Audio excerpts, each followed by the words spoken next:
Steve here. And Larson. And welcome back to Going In Raw Countout. And this is, of course, the Countdown Show. Every Saturday we do right here, youtube.com/Steve and Larson. It's available wherever podcasts can be found. So if you don't want to look at our faces and watch us on YouTube, you can always hop on whatever podcast app you listen to podcasts on, and then check us out there. Feast your ears. That's right. We're also available on Patreon at patreon.com/Steve and Larson. Today's Saturday. Tonight, 5:30 p.m. Pacific time. 8:30 p.m. Eastern time. Yeah. Triple Mania live stream. We're going to be co-streaming it, which means you'll be able to watch Triple Mania on the screen that we are on as well. So that should be a lot of fun. I'm hoping that's going to be the case. Triple Mania, and then we'll be I'm up not even here in sure the corner. how to test it out in advance. I got to find like something else that allows us, like tonight maybe Impact, but I'm going to be gone. Co-stream something else. Yeah, but I don't know what else lets you maybe we can set up one of our channels to stream. I don't have another channel. Well, no, I have mine, and I've got Stephen Larson. We got Stephen Larson. Yeah. So okay, go ahead. So I'll start test running Stephen Larson. Probably try it here actually. Yeah. So anyways, that's all good stuff. It'll be great. Looking forward to it. Regardless, it's gonna be an absolute blast. Yeah. We do have some new patrons also. Cool. Let's see here. Just today, yeah. Let's see. We have Shane Brown, Matthew Broadhurst, the Cruiserweight Assassin Charlie Mercury, and Luis Novoa. Thank you.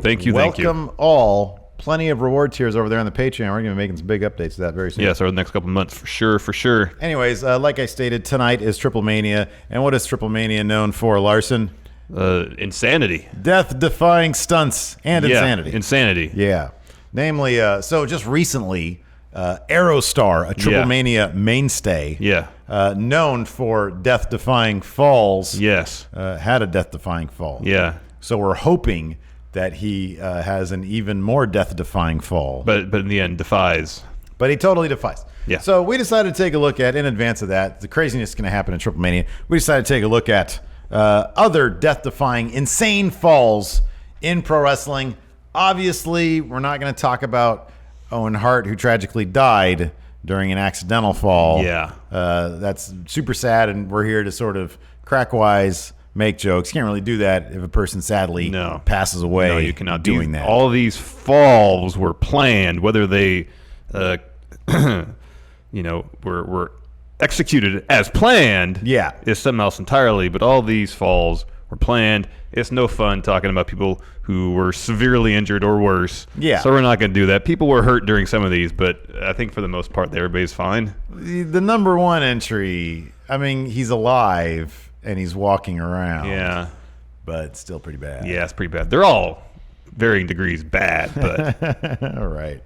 I don't believe any of these falls resulted in really, life-changing injuries. Right. I don't think. Yeah. So anyways, let's dive into it. And we'll see. Yeah, let's dive in number 10, Steve. Number 10. Marcus Everett misses the target.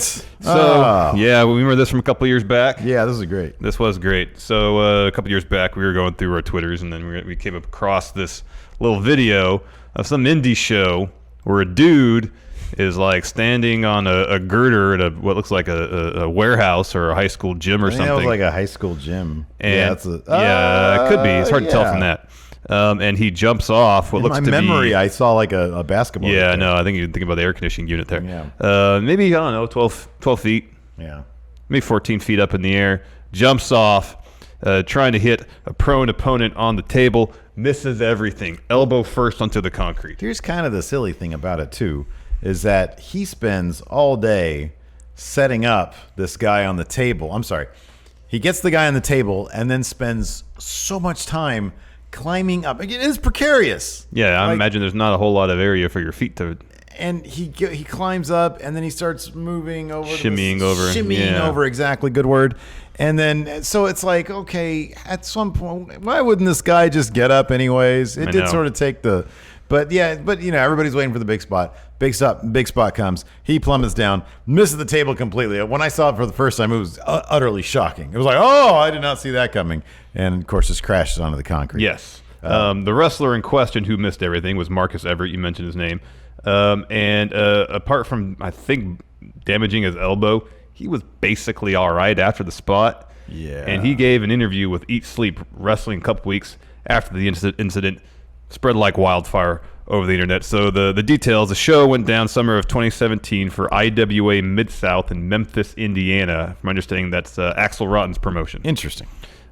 Everett, he was in the middle of a feud with Cole Radrick, and according to Everett, their loser leaves town TLC match was to be their blow-off. Everett said he had done a similar spot in that same building, just from the girder underneath of it, which made like 7 feet. Yeah. Everett, he wanted to do something special because A, it was a blow-off match. Mm-hmm. B, he was under the impression this would be the last show in that building. Yeah. So he wanted to send it off with something special. He thought the spot, didn't tell Axl, did tell his opponent. Cole tried to convince him to do otherwise. Mm-hmm. He thought, no, I'm going to do it anyways. And here's what he told Eat Sleep Wrestle about the details. Quote, I got up on the girder and shimmied out to the position right in front of the table. It's bad, I know.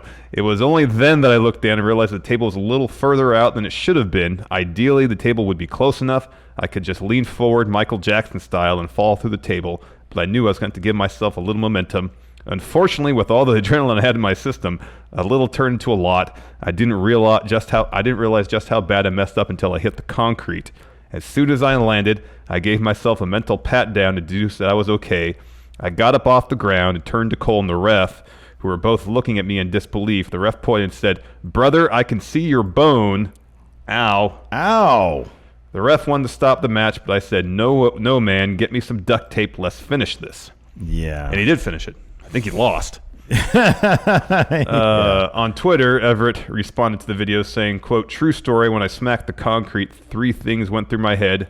My family, Matthew. Yeah, makes sense. And Jim Cornette. Yeah. And, of course, Jim Cornette did see this. And of course, he had to comment on it. Yeah. That's what he said. Quote, I can't stop watching this. What was the idiot on the table's plan for survival had that gone right?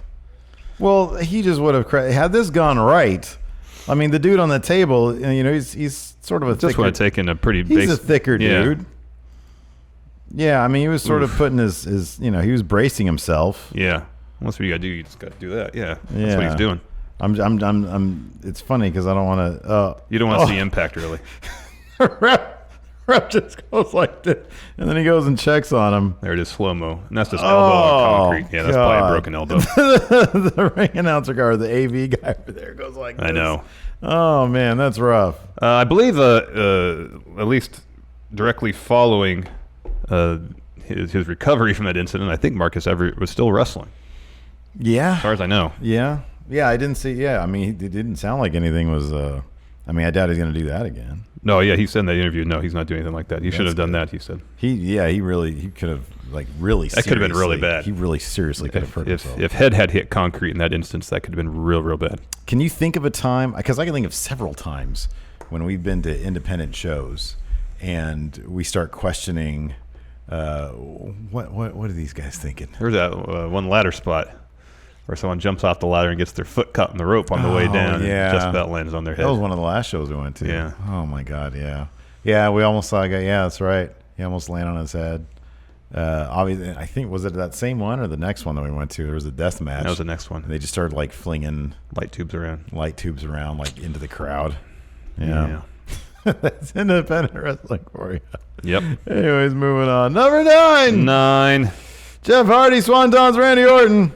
So this was kind of back when I wasn't really watching a whole lot of the wrestling. I was keeping up on it. I really wasn't watching a ton. I wasn't really watching when Jeff Hardy won the WWE Championship. So I was, kind of in the same boat. Yeah. This happened a bit before that when he was in the midst of his push. He was, at the time, Intercontinental Champion. We're talking tail end of 2007, leading up to the Royal Rumble, of course. That's early 2008. When Jeff Hardy, after defeating Triple H, became number 1 contender for WWF title, was entered in feud with one Randall Orton, who was WWF champion at the time. Right. And so their feud really picked up steam when Orton punted Matt Hardy in the head. Mm-hmm. Of course, Matt Hardy is whose brother? Jeff Hardy's brother. Jeff Hardy, indeed. Yeah. And to build anticipation for their Royal Rumble match, there was an incident on the January 14th, 2008 episode of Monday Night Raw from Mobile, Alabama. Randy Orton comes out and challenges Jeff Hardy to an impromptu match for his WWE title. keep in mind that Jeff already has a scheduled match for said title at the Rumble. Yeah. Hardy accepts. Match begins. Orton hits him with a low blow. Goes for the punt. Jeff evades, and he turns into a madman. And he starts beating up Randy Orton. Sends Orton, I believe, off the stage onto the floor of the arena, and then he climbs up the lighting structure, the structure that keeps the Tron up in place. He climbs up, looks down, thinks this ain't high enough, climbs up a bit more, and then does a swanton onto Randy Orton on the floor of the arena. Yeah, it's a pretty crazy spot. Yeah.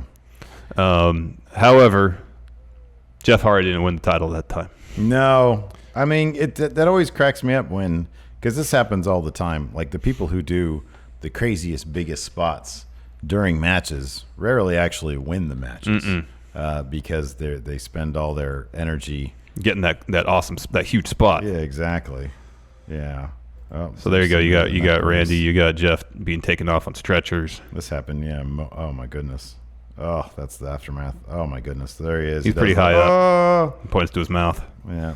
It's pretty high up there. Watch this. Oh my God. That's pretty crazy, huh? Yeah. So I'm sure there was a crash pad and stuff there. Nonetheless, it's pretty high up there.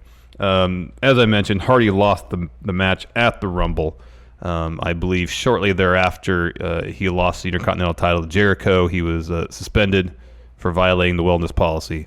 And then eventually, by the end of 2008, he did win the WWE Championship, winning a triple threat match between Triple H, himself, and Edge at Armageddon. Mm-hmm. So he eventually got that belt. Yeah, he did.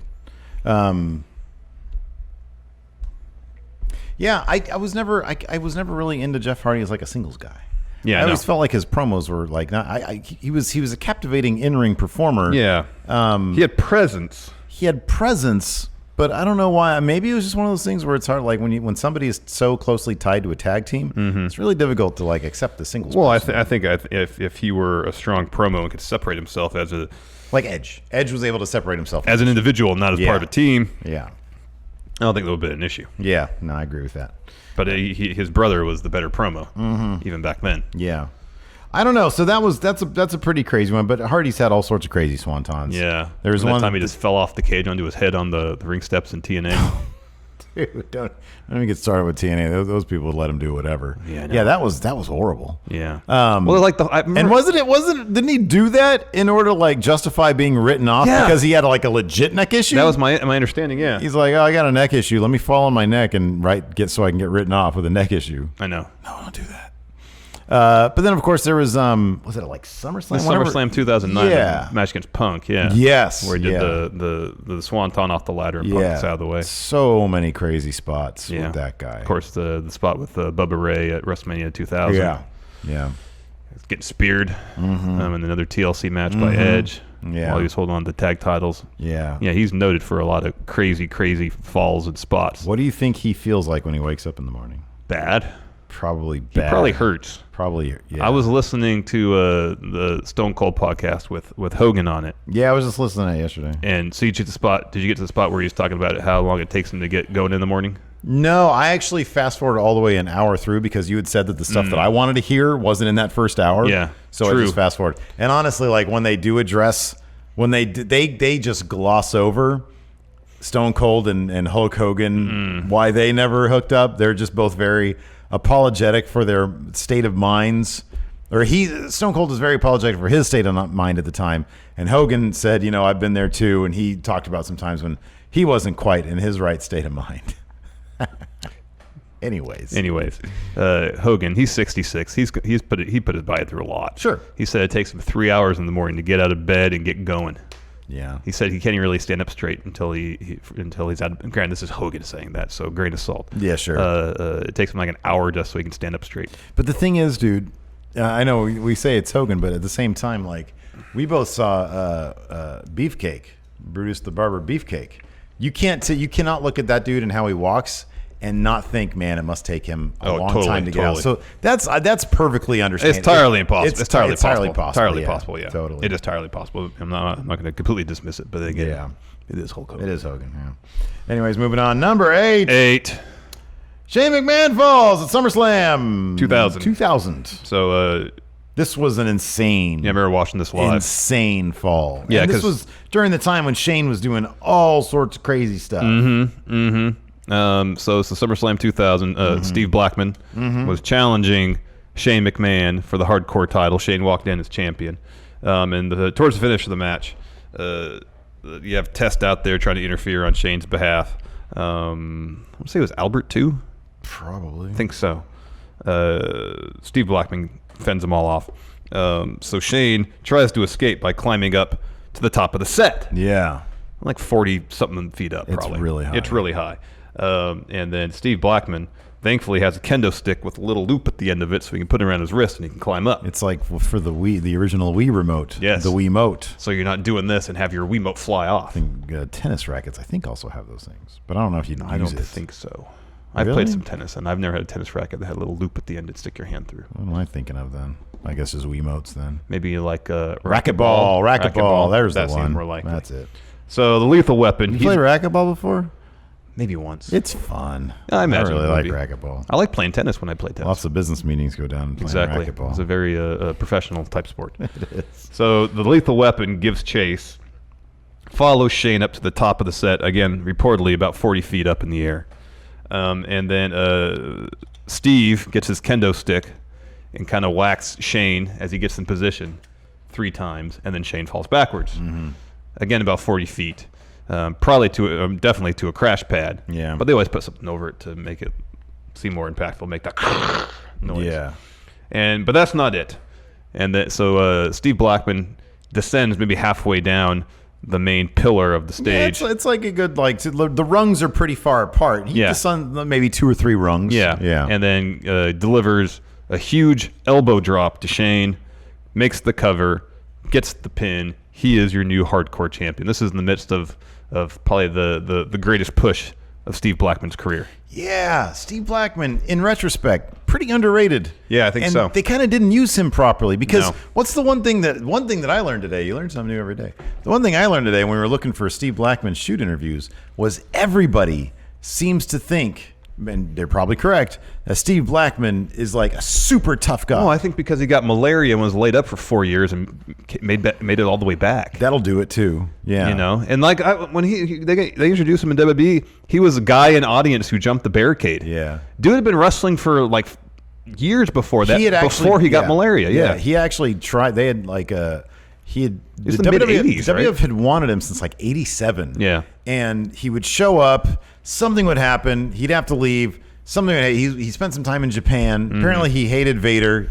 He wanted to beat up Vader, but Vader apologized for being a jerk to him back in Japan. I heard that in a shoot interview. But there's so many different interviews with people saying, "Man, yeah, this dude was a total badass." Yeah, and I don't know if you put. So I know Ken Shamrock was obviously a much more mainstream name. Yeah, because of the UFC. Because of the UFC. But, man, I just can't help to think that they really dropped the ball with Steve Blackman. They totally did. Like, even when we were watching, he was kind of like, we thought he was kind of silly because he was very stoic.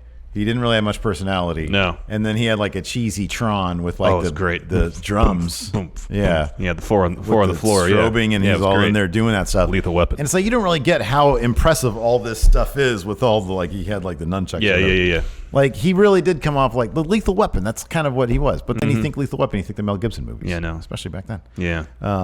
So yeah. Yeah, but like you said, that's a big spot for Steve Blackman. Oh, hell yeah, man. And I forget why they never really did more of them, but well, he was in Head Cheese with Al Snow for a while too. Yeah, it's hard to come back from comedy gimmick. Yeah, no. But in any event, yeah, Shane McMahon, whatever happened to him? I wonder what he's doing these days. Yeah, I don't know. Yeah, I'm not sure. Anyways, where are they now? Oh, we got some business to do, but then I can't wait to talk about this next one. Okay. Here we go, Larson. Oh no, are we gonna do number 7 now? We can do whatever you want. Oh, we'll do number 7. No, let's just do do our read. Okay. Before we continue, here's a word from the sponsor of today's show, Manscaped. How many times has your lover gone down to your fun zone and encountered a brutal mess? A thicket of bush no man or woman should ever have to wade into. Sure, they may not say anything because most people think that's just normal. But messy doesn't have to be normal thanks to Manscaped. Look, I've always wanted to keep my underforest clean, but in the past too many times, I've set out to groom my front area and come away with bits of bleeding ball flesh. Thanks to harsh trimmers that don't keep in mind the well-being of my ball skin, Steve. Ouch. But Manscaped has changed the game. That's right, friendos. Manscaped has completely redesigned the electric trimmer with their Lawnmower 2.0, which has proprietary tech that keeps your front area safe from cuts and snags. But that's not all. Manscaped also has crop preserver and anti-chafing deodorant and moisturizer for your man bits. We all put deodorant on our underarms right here. Sometimes. So why not keep another stinky part of your body? I'm talking about your groinal region smelling fresh and clean. Yeah, right now, friendos can get 20% off and free shipping and a free travel bag by going to manscaped.com and using promo code GIR. Use the right tools to keep your ball skin safe. Trust me, your ball skin, your balls, and your lovers will thank you.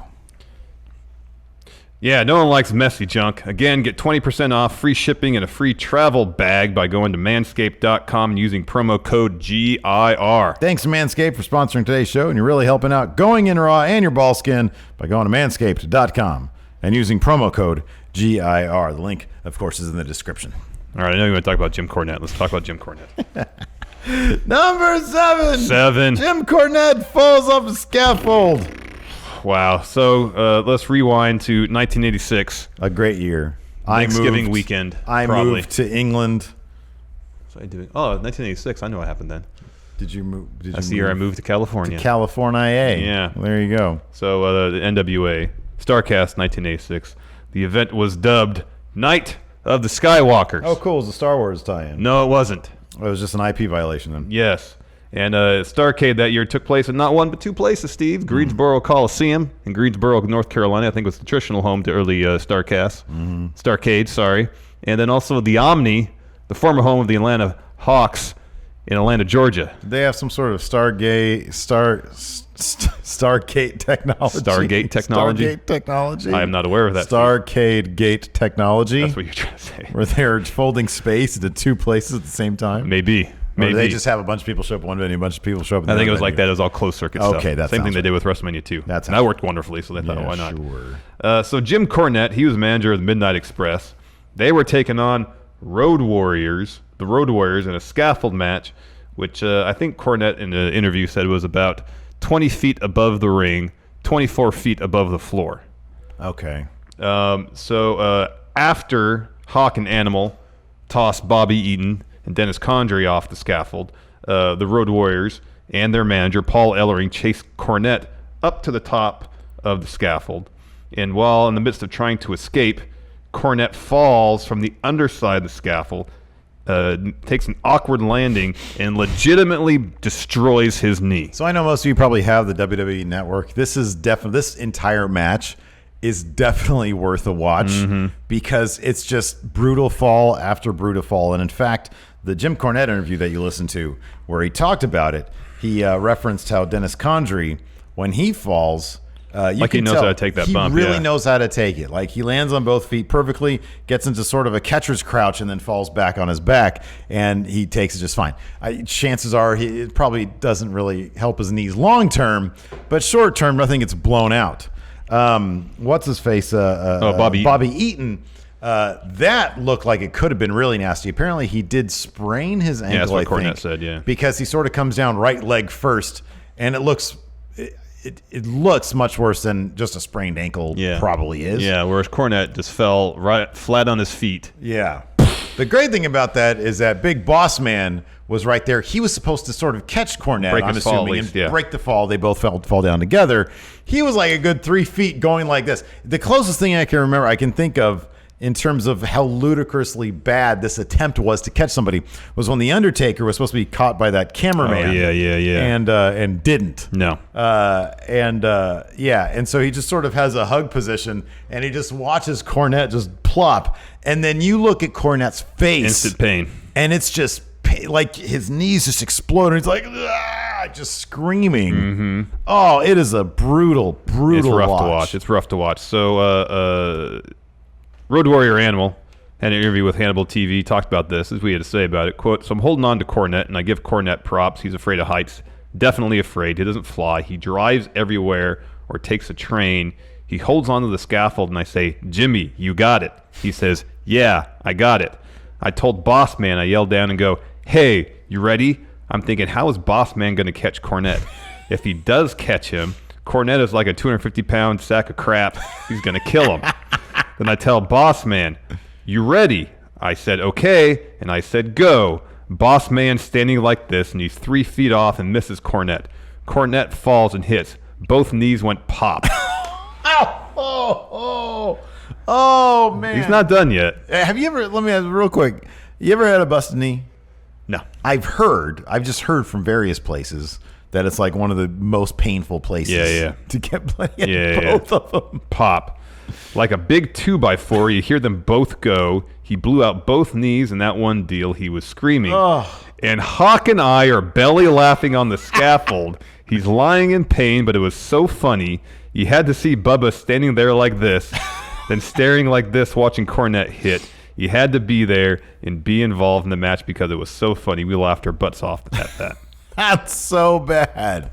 That is so bad. It's pretty funny, though. It's a horrible fall. Oh, no, it's terrible. It is so worth a watch, though. That scaffold just looks like it's coming apart at the seams. They're up there. Everybody looks terrified. Even the Road... I've never seen the Road Warriors look scared before. Oh, yeah. But they're moving so gingerly on that thing. And they are taking some pretty big risks. Like, there's a couple points where, like, both Bobby Eaton and I think Hall... Who's the one who's still alive? Animal? Yeah. Animal. They're on the underside of the scaffold, and they're sort of where the corner meets. And, you know... They've got like 1 foot here, and they're just sort of, you know, holding on. All they have is like one grip on it. I know. If that slips, they're done. They're done. I know. It is a really good match. It's really fun to watch. That's like my favorite thing about the WWE Network is all the old stuff. Heck yeah, man. When, they took a lot of risks with not a lot of like sort of safety precautions. No. They just went up and did it. They just went up and did it. Oh, man. That looked horrible, though. Yeah, I watched it, and bad. I cringed big time. It was hard watching the impact. I watched it once, and not again. Yeah. No. I watched it a couple times just to watch Boss Man. Dunk. He's like, what the hell, man? Oh, boy. Oh, Boss Man. Anyways, moving on. Number 6. What's this one? Oh, God, X Division Fall. Oh, this one's bad. This was Suicide and Chris Daniels. Here's an instance where something really bad could happen really easily. This was I'm sorry, dude. I know this match generated a lot of thrills, but man, this could have been so bad. This could have been really bad. If you actually go back and watch this fall, Chris Daniels, it is a miracle he is walking. I know. A miracle. Because he came so close to landing square on his head. His body sort of turned at the last minute. Well, he kind of just tucked his chin. He rotated a little bit so he didn't land right in his head. He just landed on the back of his neck and his shoulders. So this was Bound for Glory 2009, an X Division match. You got Christopher Daniels and Frankie Kazarian as Suicide. They're in the center of the X. It was Ultimate X, so it's the one where it's hanging above. Ultimate X, So you had like a couple ropes that cross over the ring, forming an X. Yeah. And they're fighting at like the vortex, the center of that X. Brawling, they're both kind of sitting on top of it. And then seemingly out of nowhere, they just take an awful spill. And you mentioned Daniels just about landing on the top of his head. The Fallen Angel, he was on X-Pac 12360, spoke about the incident, and this is what he said. Quote, there was an Ultimate X. It was me, Frankie is Suicide, Amazing Red, Homicide, and Motor City Machine Guns. And the original idea we had for the finish, Frankie and I were going to climb the opposite trusses. That was the first time they had done trusses. Usually there's no sort of ceiling on top of the cables. They did that for a while because they couldn't fasten, maybe, the trusses to the ground in Southern California. So the original finish for this match was going to be both of us diving from opposite columns, I think he's talking about. Yeah. Frankie was going to dive first, and he was going to land, and as soon as he landed, I was going to dive and land on top of him, basically stacked on the middle of the X. So I think they were going to dive on top of the ropes, which is crazy. Oh, God, that sounds terrible. We were going to fight to a position to where we were basically standing on the cables Oh, because they had the ceiling above them to hold on to, I guess.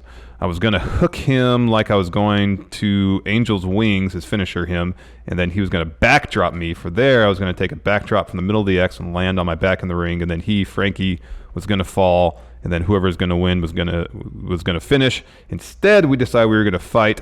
I was basically going to try and do a flatliner, which is something I did, but because my legs got hooked on the ropes, instead of falling flat back, my legs got hooked. And basically, I almost fell head first. When you look up Christopher Daniels almost dies, that's the clip that comes up. I went backstage, and Samoa Joe goes, "Don't you ever do that again," at the top of his lungs. I thought he was going to kill me there for almost dying. Yeesh. Oh, Samoa Joe. I just want to hug him. Man, yeah, it is ugly. It is terrifying. You got Kazarian. He's like, you could tell that hurt. He looks hurt. Yeah. He kind of like props himself up in his elbows, and you can just tell he hurts. It's rough. Yeah, and they've done Ultimate X a handful of times. I don't know how many times they've done it, but I've seen a couple. Enough times to have a top 5 moves in Ultimate X matches, because TNA had that. Actually watched it. There's some other crazy stuff. Yeah. There's this crazy spot where Christopher Daniels, he has his feet. He's hanging from his feet from the metal structure. Yeah. And then Kazarian jumps off, I think, the top rope with a cutter and hits with a cutter. It's impressive. I've seen that one. That's so bad though. It is very impressive. It's so bad because golly. A lot can go wrong. The other sort of TNA huge move, and it's not necessarily a fall. This is a really awesome move. Was that Elix Skipper one? Off the top of the cage. That was like a cage one. And he walks the top of the cage. There's no roof, so it's just like the wall. Yeah. He walks that and then jumps up, does like a Rana or something. Yeah, does a Rana on somebody. Yeah, and then it's crazy. They'll topple over. So that was crazy. It was pretty crazy. But yeah, the X Division was definitely home to quite a few death-defying moves and made a lot of stars. So, but oh boy. Some of that stuff is just rough. No, it is. Anyways, you got that right. Moving on. Speaking of rough, number 5. Oh, Zandig and Joey Janella. Woo! If you're watching on YouTube, look at them all the way up. Look at that camera guy right there. Yeah, He's no. like, oh, you can't see the fire behind the lower third there, but there's fire in that truck. There we go. So I believe this went down in 2016. Look, there's a fire right there. There's the fire. The light tubes and some sort of like table. Yeah. 2016, I believe. When at the time recently unretired John Zandig, of course from CZW fame, set up a tournament of survival in Philadelphia, and ESPN has a really great write-up on Joey Janela from the following year, 2017, that covers this match and this spot in great detail. Oh wow, great. And apparently Janela wanted to have a match against Zandig, and now that Zandig was out of retirement, had this tournament. He managed to get his wish, a match against Zandig, spot in the tournament. So several years prior, Zandig did a similar spot with Sick Nick Mondo. We'll talk about him more later, where they take a dive off the roof of a building through some tables and some other stuff. Landing looked horrible, awful, just really bad. And then, according to the ESPN piece, when Janela showed up for the show, he saw this weird amalgam of light tubes and barbed wire and like a little table apparatus set up in the bed of a truck, and later there'd be fire. And also, like, apparently the fall this time was to be higher than the one Zandig had done with Mondo. Dear. And so the men took the fall. It's bad. It looks like Zandig kind of does like a Death Valley driver into the bed of the truck. And ESPN recounts the injuries that both men suffered. Quote, Zandig broke his neck in 3 places. Back. Oh, sorry, back. Yeah, sorry. Zandig broke his back in 3 places, and Janella nearly sliced his finger off, getting caught on a strand of barbed wire, severed so many tendons that doctors didn't know how much he'd ever be able to move his thumb, let alone wrestle again. Well, we saw how that turned out. Yeah, he signed with All Elite Wrestling, so he's doing okay for himself. Yeah. I remember seeing this on Twitter. It went viral. Apparently, it was on Dan Le Batard's show. Oh, that's funny. Was it highly questionable? Yeah. And it kind of was what put Janela on the map. Yeah, I can. It was that and Wrestling an Invisible Man. There was that, and then there was the first I had really heard of Joey Janela was when he did his first spring break. Because I was like, who's this guy? And then I started looking him up, and I was like, oh my god, yeah, this kid's crazy, and he is. Like even just last week he had a match with David Starr, and if you look at the that was in it was in Beyond Wrestling. Beyond Wrestling, and if you look at the clips from that, holy crap! It was a 60-minute Iron Man match. Yeah, and they were just full of hardcore spots. They were just killing each other. Mm-hmm. Anyways, but yeah, that Zandig, he's crazy. We played as him in a video game. Yeah, Backyard Wrestling. Backyard Wrestling video game. Of course, he's a legend in the deathmatch realm. I gotta get started. The latest one just went down like a month ago, right? Oh, the Tournament of Death. Really? I think so. I gotta check it out. Did we ever find out who that dude was who had a bolt in his head? It's messed up though, man.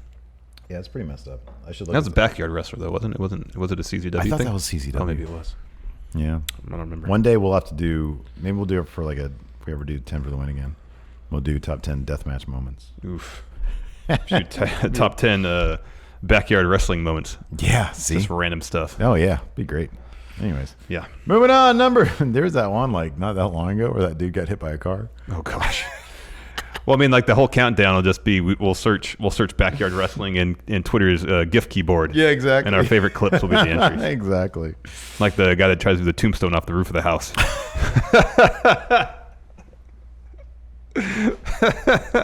Shouldn't laugh because the landing looked awful. Do a tombstone off the roof of a house. What the heck? Oh man! What could go wrong? What could go wrong? A tombstone on the roof of a house. Oh my god! Oh no, Hilton, don't do it. Moving on. Number 4. Hell in a Cell. Oh, we know this one. This is so tame compared to the other ones. I know, but it's probably like the most influential bump in modern wrestling and honestly, history, man. It's not that tame. No, it's not. I remember watching it and being like, oh God. Because we had never seen anything like that before. Never. We hadn't watched that scaffold match. I didn't know the NWA existed in '98. Probably. Right. For me, wrestling was WWF and WCW. Yeah. I didn't know WCW had a precursor called the NWA. Yeah, I do remember very distinctly watching this. It was at your house, probably, right? Yeah, at my parents' house. Yeah, and I do very distinctly remember thinking to myself, dude, they're not going to toss him off the top of the cage. Like, that's not even. Sure enough, the first 5 minutes happened. Yeah. And then they both like walk over to the edge of the cage, and then Undertaker just chucks him off. He just chucks him off, and I'm like, number one, like the level of coordination you have to like throw yourself off and flip over and land where you need to land. And land exactly, dude. If you're 6 inches off, you're screwed. If you're 6 inches off, anyways. If you're a foot off, you're either banging your head against the guardrail or you're landing on the mat, not on the announce table. If you're 6 inches off, you're like on the corner of it. Yeah. Which could be even worse. Yeah. Like, oh man. So WWE runs this clip all the time. I'm sure everybody's seen it. King of the Ring '98, Hell in a Cell match between Mankind, Undertaker. Taker tosses Foley off onto the announce table. No crash pad in this case because Foley got a dislocated shoulder. That's it. Thankfully, from that spot. It was the other spot that really messed him up. Yeah. When he got chokeslammed through the top of the cell. Wasn't supposed to happen. Mm-hmm. That's when he got knocked out completely, lost a tooth. I remember, like, that's another thing I do very distinctly remember is like when they're up there and you see them like whenever they step and the fence is bowing. I know. It just starts. It has so much give to it. I know. And it's like, oh my God, that stuff is just going to fall apart. It's like paper mache up Sure there. enough. And yeah, sure enough, he goes crashing down. The chair hits him on the head on the way down and concusses him and knocks a tooth out of his mouth and through his sinuses to his nose. Yeah, it's stuck in his mustache. Apparently, after the match, Vince went up to Foley and said, you have no idea how much I appreciate what you've just done for this company, but I never want to see anything like that again. And yeah, Foley did all sorts of crazy stuff after this. Yeah, he got backdropped by Triple H through the cell that again. Was actually planned. Yeah, that one was planned. But it was after this we had the I Quit match against The Rock, his match against The Edge when he got speared through the flaming table. One Night Only 2006, that crazy match where it's he and Funk against Edge and Lita. He did all sorts of crazy stuff after this. Yeah, that never stopped. It just sort of, it basically, and on one hand, it kind of sucked. On the other hand, like it just made more of a legend out of Foley. Mm-hmm. But it just increased the bloodlust for wrestling fans. It was like, oh, that was so cool. I want to see more like that. Well, the problem with stuff like this is you do it and you do it again. People are like, all right, it's no big deal. You have to one up yourself every single time. Yeah. But I do think that, I mean, it did sort of come off. I mean, I know ECW was around doing their thing, but I mean, it sort of popularized the hardcore thing. Oh yeah, because and we'd never seen anything like that in WWE programming before. Yeah. And then just a couple years later, Shane jumping off the top of everything. And it wasn't until after this that we started watching, had ECW available to us. Yeah. You know, we see the opening graph or the opening package for that, and you see Tommy Dreamer sending primetime Brian Lee off the scaffold on all those tables. New Jack jumping off all sorts of things at the ECW arena. So they were doing that kind of stuff in ECW long before, I'm guessing, WWE Everett started doing it. Oh, for sure. Yeah. Yeah. And then, of course, there was Foley's, Japanese deathmatch stuff with Funk back in the day when they did a bunch of crazy stuff. But yeah, you have to wonder how much of that, I mean, obviously, like you said, hardcore stuff really hadn't had the wide exposure. And I wonder if that was sort of directly led into things like, promotions like CZW eventually having the Tournament of Death and stuff like that, because so many kids were like, oh my God, that's crazy. They grew up and they became Joey Janella, So entirely possible. Or Nick Mondo. Yep. We'll talk about him in a second. But first, number 3. Aerostar Fall. See, I put 3 A's in there. Oh, for AAA. Because that's it's good. Triple A. That's pretty clever, Steve. Exactly. So this just happened in June. 10 minutes ago. In June. Yeah. Apparently, Aerostar likes to jump off high things, Steve. So if you go back to Triple Mania 25, which I think is 2 Triple Manias ago from the one that's about to happen, he did a jump off the lighting truss above the ring. So he somehow climbed up there. I haven't seen how he managed to find his way up there. Yeah. Although in Lucha Underground, he had all sorts of powers. Apparently, he's a time traveler. Yeah, that's interesting. So maybe he can teleport too. Oh, that's don't know. He looks very science fiction with the LED lights all over and stuff. Maybe he could be a robot. I don't know. So he's up there. He jumps off, and then the fall we're talking about here at Verano de Escandalo. Is that correct? Let's see here. Verano de Escandalo. Yeah, this year, just the day before, I think, in Cancun, the day before, he climbs halfway up the lighting truss and does and falls backwards off it. Oh, God. And then the next night, at the pay-per-view, he climbs the very top. Yeah. Just dives off. 2 wrestlers are there to kind of break his fall a little bit. But then at Impact, he does like half a rotation and lands on the mat head first. Yeah. He's stretchered out. We heard it was just a concussion. Yeah, and people saw him the next day just walking around, being cool, being fine. That's crazy. Some people can just take those bumps, man. Going back to Jeff Hardy, dude, some people can just take their body. It's amazing he can walk. I know. It's amazing he can walk. So, of course, the big question is, what is he going to do? He's in the Copa Triple Mania match. A bunch of other luchadors. Entirely possible he jumps off something high. Probably likely. Oh, man. I can't wait. God, I hope he's okay. Yeah, I hope so, too. Maybe that was scary lesson learned, and now they're going to catch him properly. Because it's fine when you have 6 guys down there, and then you fall on them. Usually that's okay. They can break your fall. When you fall on one guy who sort of goes like this, and then you fall off him and head first onto the mat, that's not good. Yeah, bad stuff's gonna happen. Bad stuff is gonna happen. Speaking of bad stuff, let's move on to number 2. Sick Nick Mondo versus homeless Jimmy. Man, I had never heard the term assault driver. This is actually one thing I really want to be more learned in, Larson, is CZW.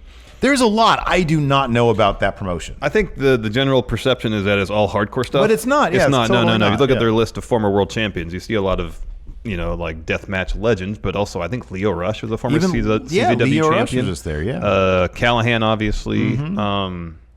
Drew Gulak was, I think, a former CZW champion. That's right, yeah. So it's not just deathmatch wrestling in CZW. I mean, there is that. They have their Tournament of Death every year.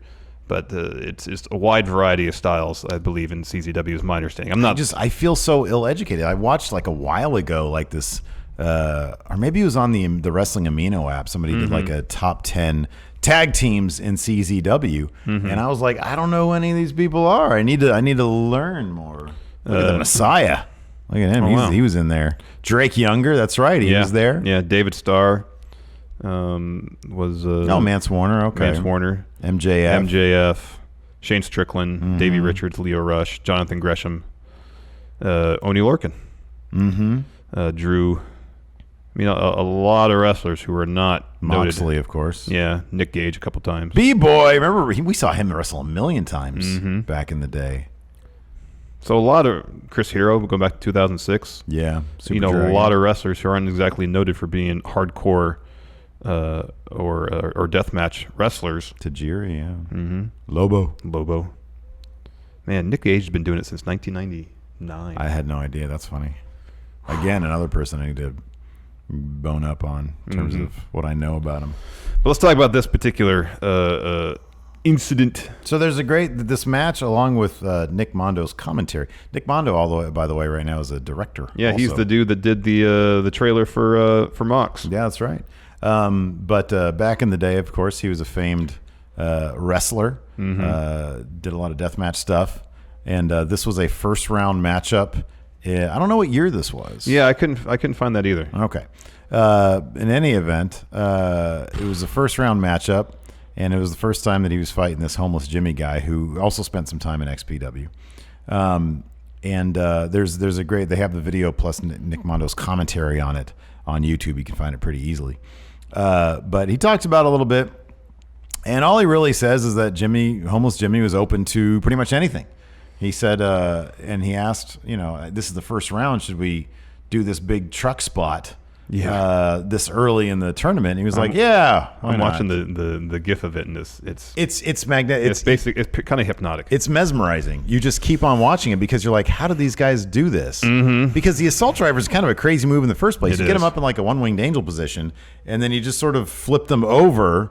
And except in this case, he's on a very, very tall rider moving truck. Yeah, it's probably a good 10, 12 feet in the air. This fall isn't as high as some of the other ones.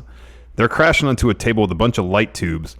The margin for error here is very small. It's so small. If homeless Jimmy doesn't rotate over enough on the move, he's landing on his head. Yeah.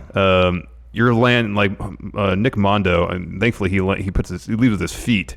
If he were to land butt first, like you're risking cutting up your body a lot. He said he cut up his butt anyways. Yeah. And he had all sorts of light tube shards in his back when he came up. Homeless Jimmy had been legit suffering from a stomach bug for most of the day. And so after they fell, he just puked on himself.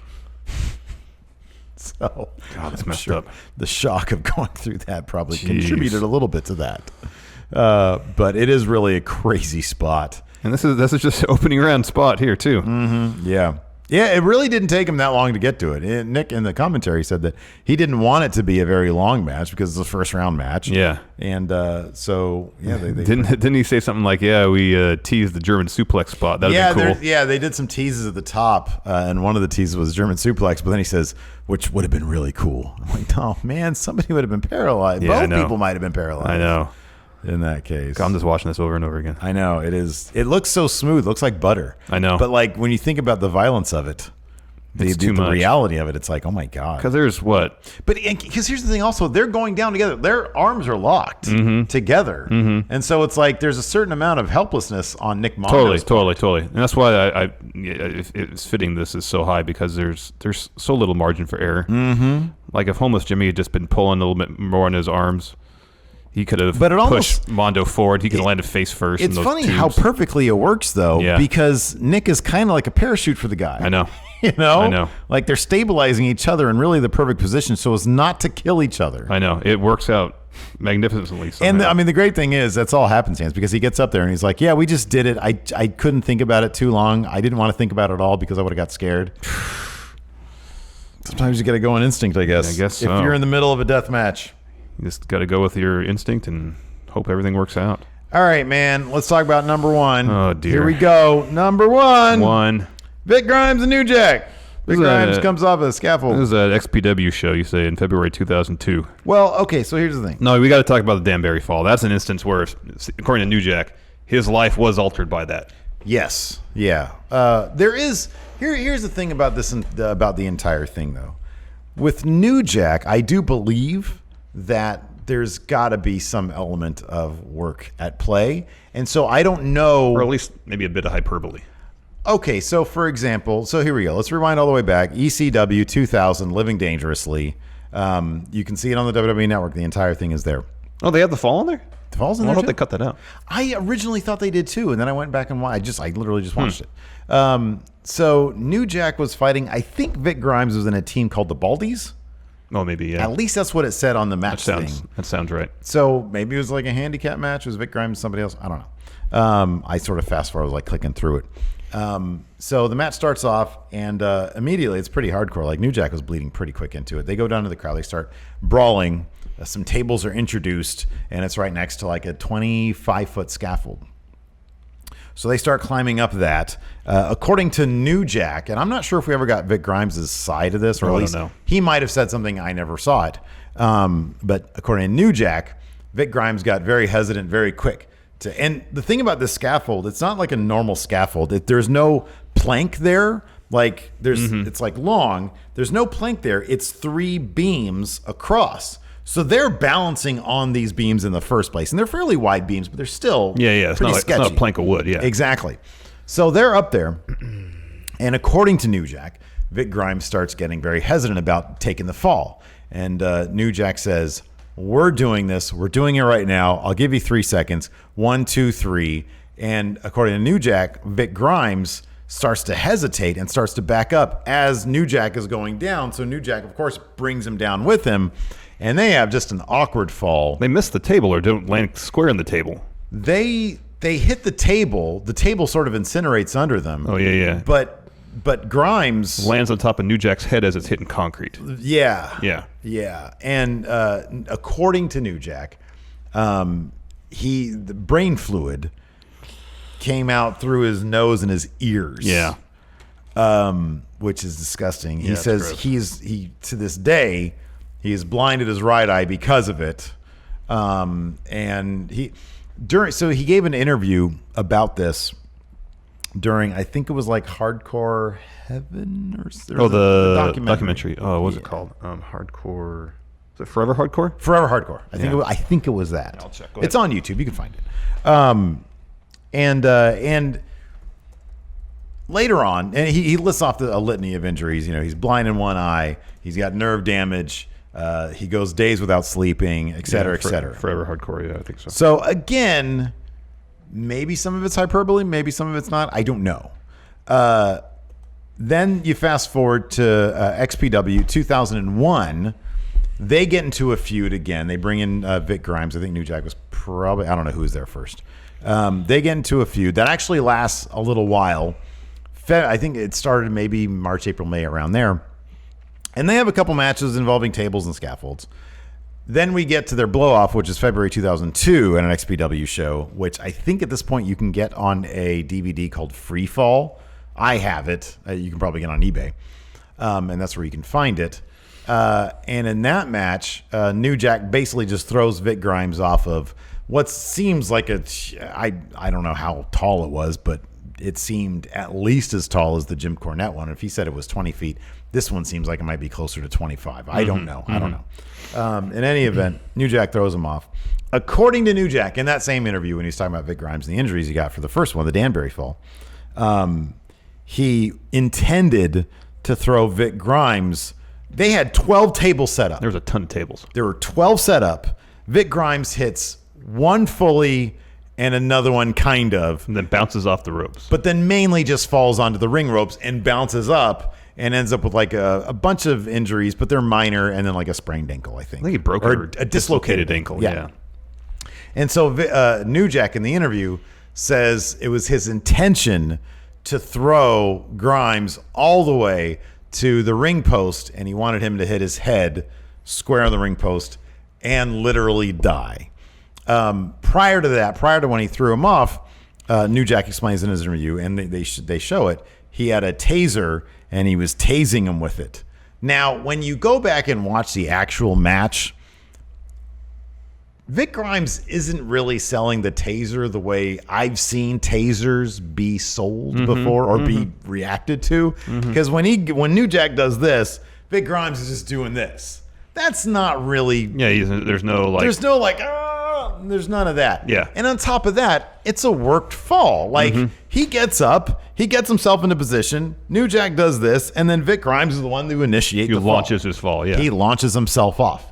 So, given that seemingly New Jack in that interview was more or less selling the story, I wonder how much of his injuries he might have been selling. Now, it's entirely possible that he did have brain fluid coming out through his sinuses. Yeah. It's entirely possible he's blind in one of his eyes because of that. But you just have to wonder how much of it is actually true, or like a good professional wrestler, is he, is it hyperbole? Is it exaggeration? Is he furthering the story? Is he furthering the story? Exactly. Yeah. So who knows? I'd take the guy at his word. I would never call New Jack a liar. No. That's scary. It is pretty brutal. It is pretty brutal fall. I think I'm pretty sure our friend was there. Yeah. And he was I don't think he went to another show after that. You and I had already decided not to go any more XPW shows. Yeah, when we saw Man Lit on Fire, that was enough for me. That was enough for me too. It was enough for me. I was pretty much done with XPW at that point. I mean, that was the thing about XPW is that it seemed like, so ECW, the thing that you appreciated about it kind of was that Heyman, if nothing else, really, he seemed to care about his wrestlers, right? If he didn't, he sure made a good show of it. Well, I mean, after Funk and Sabu had that barbed wire match, that went horribly wrong. Heyman said no more barbed wire matches. Yeah. He said no more of those. Yeah. Let's say barbed wire was never involved again, but they never replaced the ropes with barbed wire because he saw the brutality of that match and didn't want to subject his wrestlers through that again. The main thing in ECW is the story also, yes. I think overall in ECW, when they did something and it seemed like, well, maybe we went too far this time, more often than not, they would dial it back. Whereas XPW, it seemed like, oh, we did that? Wow. What if we did this? XPW legitimately came off as reckless and a bit of amateur hour and I mean, the only word I can think of is cynical. I never got like cynicism from ECW. No. It seemed just like, hey, we're going to unlock what wrestling can be. Yeah. We're going to try to bring some excitement back to it and some compelling storytelling. And yes, some vicious brutality. Yeah. But within some degree of reason. Yeah.